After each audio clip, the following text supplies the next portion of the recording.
Ngayon, nandito po ako para magbigay ng konting tulong sa inyo.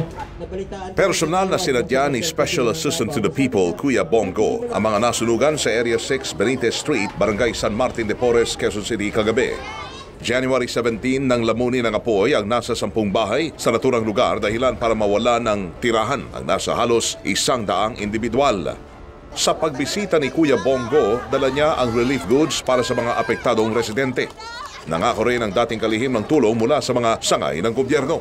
Nandito po ako para magbigay ng konting tulong sa inyo, konting cash assistance at saka mga grocery items. And then nandito rin po ang DSWD para magbigay ng kanilang tulong. Papakiusapan ko rin sila na bigay silang kanilang tulong, pati yung PAGCOR o yung PCSO. Bibilhan din ng bagong uniforme ni Kuya Bong ang mga estudyanteng naslugan maging ang susuting damit ng mga namamasukan sa trabaho. Binigyan naman ng munting regalo ni Kuya Bong ang mga buntis na nawalan ng bahay. Sunod namang tinungo ni Kuya Bong ang mga nasulugang residente sa Zinia Street, Barangay Rojas District kagabi.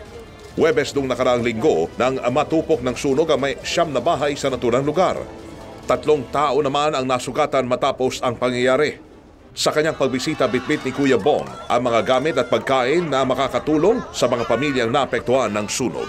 Dito naman po nagbigay kami ng konting financial assistance, pagkain, grocery packs, at pinakiusapan ko po yung mga kasama namin sa gobyerno tulad ng DSWD, DOH po, pati PAGCOR, PCSO, at yung NHA po ay pupunta rin dito. At sa mga nasugatan at nagkaroon ng mga third degree burns, papadala ko po bukas kaagad sa hospital. Kunento rin ni Kuya Bong ang naging pagbisita nila ni Pangulong Rodrigo Duterte sa Hulo-Sulu matapos ang pagpapasabog na nangyari doon. Pinuntahan po namin yung mismong blast site at mismo na nakita namin saan unang pumutok po yung unang bomba. At nakipag-usap naman po siya, nakiramay po siya doon sa mga pamilya. Naabutan pa namin yung iilang mga patay.